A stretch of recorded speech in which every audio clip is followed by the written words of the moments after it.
Oui, alors la question peut être prise à différents niveaux.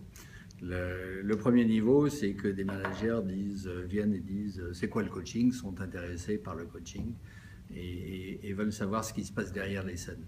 Alors si c'est des managers qui veulent savoir ce que c'est que le coaching pour atteindre des objectifs, ils n'ont pas besoin de savoir ce que c'est. C'est-à-dire que c'est plus une dynamique de contrôle ou de compréhension de l'outil. Il y a des utilisateurs d'outils qui ne savent pas comment ça marche. Je ne sais pas comment ma voiture fonctionne, etc., mais je peux m'en servir. Donc un manager peut être très centré sur l'atteinte d'un objectif et chercher un coach pour l'accompagner vers l'atteinte de cet objectif d'une façon originale, différente, etc. Ça va l'aider à sortir de ses ornières, mais il n'a pas besoin de savoir beaucoup sur le coaching. En fait, il va juger le coach en fonction des résultats qu'il atteint. Alors, il y a des managers qui ont cet objectif un peu caché, mais ils veulent d'abord savoir comment se passe le coaching, ils veulent regarder derrière les scènes. Et ça, déjà pour le coach, ça donne une indication que ce manager est très centré sur les moyens plutôt que l'atteinte d'objectifs. C'est peut-être comme ça qu'il manage. Il est peut-être dans le contrôle, donc il veut contrôler que le coach fasse bien son travail comme un vrai coach. Donc il est centré sur les moyens. Donc c'est très intéressant tout de suite de savoir quand un manager demande c'est quoi le coaching, déjà de voir d'où il vient, pourquoi il a besoin de savoir. Alors d'un autre côté, un manager peut se renseigner sur ce qu'est le coaching, il va dire en quoi le coaching est utile ou qu'est-ce que c'est que le coaching, parce qu'il est intéressé de changer son style de direction. C'est pour se changer lui-même, changer sa posture de manager. Donc il s'intéresse au coaching comme méthode pour se changer. Et là, c'est tout à fait un autre type d'objectif. En fait, c'est un objectif de formation. Donc il va s'intéresser aux méthodes de coaching pour développer... alors c'est à supposer que son objectif de changement de management soit dans le bon sens. Parce que s'il veut développer un style de direction plus directif, le coaching n'est pas forcément approprié. Les méthodes de coaching, s'il veut développer plus participatif, c'est pas forcément approprié. Le coaching, en fait, développe pour le client un espace de croissance dans lequel le client va pouvoir se développer. En management, on appelle ça du management de délégation, c'est-à-dire que le manager va créer un espace dans lequel ses collaborateurs vont pouvoir se développer, prendre des initiatives, et le manager va prendre plus de champ et laisser les autres opérer.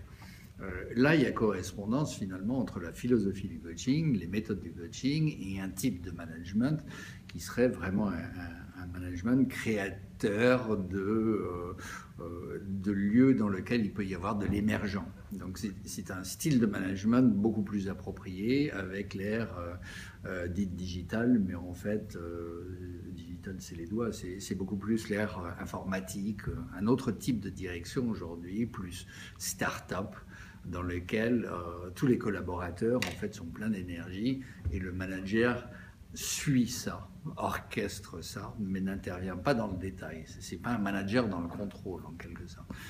Là, il y a beaucoup de correspondance. Alors, la seule chose, c'est que de comprendre les outils du coaching, ça ne forme pas à les faire.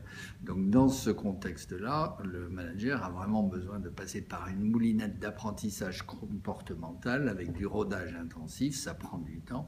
C'est la même formation qu'une formation de coach. En fait,